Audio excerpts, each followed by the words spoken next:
Hi friends, welcome back to my channel. Tea time snacks ಈ ರೀತಿ ಮಾಡಿ ತಿಂಗಳುಗಟ್ಟಲೆ ಉಪಯೋಗಿಸಿ ತುಂಬ ರುಚಿಯಾಗಿರುತ್ತೆ. ಕೇವಲ ಕೆಲವೇ ನಿಮಿಷದಲ್ಲಿ ಈ ರೀತಿ ನೀವು ಮಾಡಿ ಟೀ ಕಾಫಿ ಜೊತೆ ಅಂತೂ 100% ಪರ್ಫೆಕ್ಟ್ ರೆಸಿಪಿ. ಬನ್ನಿ ಯಾವ ರೀತಿ ಮಾಡೋದು ಅಂತ ನೋಡೋಣ. ಇಲ್ಲಿ ನಾನು ಒಂದು ಕಡಾಯಿಯಲ್ಲಿ ಎಣ್ಣೆ ಕೂಡ ಹಾಕ್ಕೊಂಡಿದ್ದೀನಿ, ಗ್ಯಾಸ್ ಕೂಡ ಆನ್ ಮಾಡಿದ್ದೀನಿ. ಇಲ್ಲಿ ನಾನು ಕೆಲವೊಂದು ಐಟಮನ್ನು ಇಟ್ಕೊಂಡಿದ್ದೀನಿ, ತೋರಿಸ್ತೀನಿ ಒಂದೊಂದಾಗಿ. ಸೊ ಇಲ್ಲಿ ಎಣ್ಣೆ ಕೂಡ ಬಿಸಿಯಾಗಿದೆ. ಇಲ್ಲಿ ಒಂದು ದೊಡ್ಡ ಕಪ್ಪಲ್ಲಿ 1 ಕಪ್ಪಷ್ಟು ಶೇಂಗಾ ನೋಡಿ, ಈ ರೀತಿ ಒಂದು ಜರಡಿ ಸಹಾಯದಿಂದ ಹಾಕೊಂಬಿಡಿ. ಎಲ್ಲ ಈಕ್ವಲ್ ಆಗಿ ಫ್ರೈ ಆಗುತ್ತೆ. ಮತ್ತು ಒಂದು ಹಸಿದು ಅಥವಾ ಒಂದು ಕೆಲವೊಂದು ಸಲ ಡೈರೆಕ್ಟ್ ಹಾಕ್ಬಿಟ್ರೆ ಅಷ್ಟೊಂದು ಫ್ರೈ ಚೆನ್ನಾಗಾಗಲ್ಲ. ಸೊ ಈ ಟಿಪ್ಸನ್ನು ಫಾಲೋ ಮಾಡಿ. ಸೊ ಈ ರೀತಿ ನಾನು ಶೇಂಗಾನ ಫ್ರೈ ಮಾಡ್ಕೊಂಡಿದ್ದೀನಿ ನೋಡಿ. ನಂತರ 1 ಕಪ್ಪಷ್ಟು ಬಾದಾಮಿ ಕೂಡ ಅದೇ ರೀತಿ ಹಾಕ್ಕೊಂಡು ಈ ರೀತಿ ಮೀಡಿಯಂ ಫ್ಲೇಮಲ್ಲೇ ಈ ಥರ ಫ್ರೈ ಮಾಡ್ಕೋಬೇಕು. ಈ ರೀತಿ ಮಾಡೋದ್ರಿಂದ ಏನಾಗುತ್ತೆ, ಟೈಮ್ ಕೂಡ ಸೇವ್ ಆಗುತ್ತೆ, ತುಂಬ ಚೆನ್ನಾಗಿ ಫ್ರೈ ಆಗುತ್ತೆ. ಸೊ ನೋಡಿದ್ರಲ್ಲ, ಸ್ವಲ್ಪ ಈ ಥರ ಕಲರ್ ಚೇಂಜ್ ಆದ ತಕ್ಷಣ ಬಾದಾಮಿ ಕೂಡ ತೆಗೆದಿಟ್ಕೊಂಡಿದ್ದೀನಿ. ಹಾಗೆ 1 ಕಪ್ಪಷ್ಟು ಗೋಡಂಬಿ ಕೂಡ ಸೇಮ್ ಅದೇ ರೀತಿ ಫ್ರೈ ಮಾಡಿಕೊಂಡು ಅದರಲ್ಲಿ ತೆಗೆದಿಡ್ತಾ ಇದ್ದೀನಿ ಸೈಡಲ್ಲಿ. ಸೊ ನೋಡಿದ್ರಲ್ಲ ಫ್ರೆಂಡ್ಸ್, ಕೇವಲ ಕೆಲವೇ ನಿಮಿಷದಲ್ಲಿ ಅಂತ ಹೇಳಿದೆ ಅಲ್ವಾ. ಸೊ ಏನಾದರೂ ಸ್ನ್ಯಾಕ್ಸ್ ತಿನ್ನಬೇಕಂತ ಅನಿಸಿದರೆ ಈ ರೀತಿ ಮಾಡಿ ತಿನ್ನಿ. ಹಾಗೆ 1 ಕಪ್ಪಷ್ಟು ಅವಲಕ್ಕಿ ಹಾಕ್ಕೊಂಡು ಈ ರೀತಿ ಫ್ರೈ ಮಾಡಿಕೊಂಡು ಸೈಡಲ್ಲಿ ತೆಗೆದಿಡ್ತಾ ಇದ್ದೀನಿ. ಬೇಗನೆ ಫ್ರೈ ಆಗುತ್ತೆ, 30 ಸೆಕೆಂಡ್ ಸಾಕು. ಅರ್ಧ ಕಪ್ಪಷ್ಟು ಶಾವಿಗೆ, ಇದು ಅಕ್ಕಿ ಶಾವಿಗೆ, ಅದನ್ನು ಕೂಡ ಹಾಕ್ಕೊಂಡು ಈ ಥರ ಫ್ರೈ ಮಾಡಿಕೊಂಡು ತೆಗೆದಿಡ್ತಾ ಇದ್ದೀನಿ. ಇದ್ರೆ ಹಾಕ್ಕೊಳ್ಳಿ ಅಥವಾ ಸ್ಕಿಪ್ ಕೂಡ ಮಾಡ್ಬೋದು. ಹಾಗೆ ಸ್ವಲ್ಪ ಜಾಸ್ತಿ ಪ್ರಮಾಣದಲ್ಲಿ ಕರಿಬೇವು ಸೊಪ್ಪನ್ನು ಹಾಕ್ಕೊಳ್ಳಿ, ಇದ್ರ ಫ್ಲೇವರ್ ತುಂಬ ಚೆನ್ನಾಗಿರುತ್ತೆ, ಇದನ್ನು ಸ್ಕಿಪ್ ಮಾಡಬೇಡಿ. ಸೊ ಇದನ್ನು ಕೂಡ ಸೈಡಲ್ಲಿ ಹಾಕ್ಕೊಂಡು ಈಗ ಸ್ವಲ್ಪ ಜಾಸ್ತಿ ಪ್ರಮಾಣದಲ್ಲಿ ಕಮಲದ ಬೀಜ ಅಥವಾ ಮಕಾನ ಕೂಡ ನಮ್ಮ ಆರೋಗ್ಯಕ್ಕೆ ತುಂಬಾ ಒಳ್ಳೆಯದು.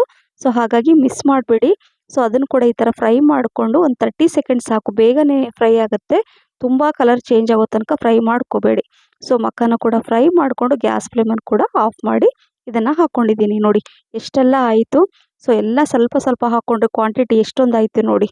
ಸೊ ಈಗ ಏನು ಮಾಡಬೇಕಂದ್ರೆ ನಿಮ್ಗೆ ತೋರಿಸ್ತೀನಿ. ಇದನ್ನು ಒಂಥರ ಚಟ್ಪಟ ಅಂತೀವಲ್ವ, ಈ ತಿನ್ನುವಾಗ ಒಂಥರ ಬಾಯಲ್ಲಿ ನೀರಿರಿಸುವಂಥ ರುಚಿ ಬರಬೇಕು.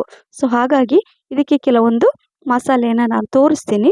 ಇದನ್ನು ಒಂದು ಬೇರೆ ಪಾತ್ರೆಯಲ್ಲಿ ಹಾಕ್ಕೊಂಡು, ಸ್ವಲ್ಪ ದೊಡ್ಡ ಪಾತ್ರೆಯಲ್ಲಿ ನೋಡಿ ಈ ಥರ ಹಾಕ್ಕೊಂಡಿದ್ದೀನಿ. ಸೊ ಹಾಕ್ಕೊಂಡು ಇದನ್ನು ತೋರಿಸ್ತೀನಿ ನೋಡಿ ಒಂದೊಂದಾಗಿ. ಇದನ್ನು ಮೊದಲು ಈ ಥರ ಮಿಕ್ಸ್ ಮಾಡ್ಕೊಳ್ಳೋಣ. ಸೊ ಈಗ ಇಲ್ಲಿ ನಾನು ಸ್ವಲ್ಪ ಅರಿಶಿಣ ಹಾಕ್ಕೊಳ್ತಾ ಇದ್ದೀನಿ, ಒಂದು ಅರ್ಧ ಟೀ ಸ್ಪೂನಷ್ಟು. ನಂತರ ಇಲ್ಲಿ ನಾನು 1 ಟೀ ಸ್ಪೂನಷ್ಟು ಚಾಟ್ ಮಸಾಲ ಹಾಕ್ಕೊಳ್ತಾ ಇದ್ದೀನಿ. ಸೊ ಅದು ಕೂಡ ತುಂಬ ಚೆನ್ನಾಗಿರುತ್ತೆ. ಅಥವಾ ಆಮ್ಚೂರ್ ಪೌಡ್ರ್ ಕೂಡ ಹಾಕ್ಕೋಬೋದು. ರುಚಿಗೆ ತಕ್ಕಷ್ಟು ಉಪ್ಪನ್ನು ಹಾಕ್ಕೊಳ್ಳಿ. ಸೊ ಯಾಕಂದರೆ ಚಾಟ್ ಮಸಾಲದಲ್ಲೂ ಉಪ್ಪಿನಂಶ ಇರುತ್ತೆ, ಹಾಗಾಗಿ ನೋಡಿಕೊಂಡು ಹಾಕ್ಕೋಬೇಕಾಗತ್ತೆ.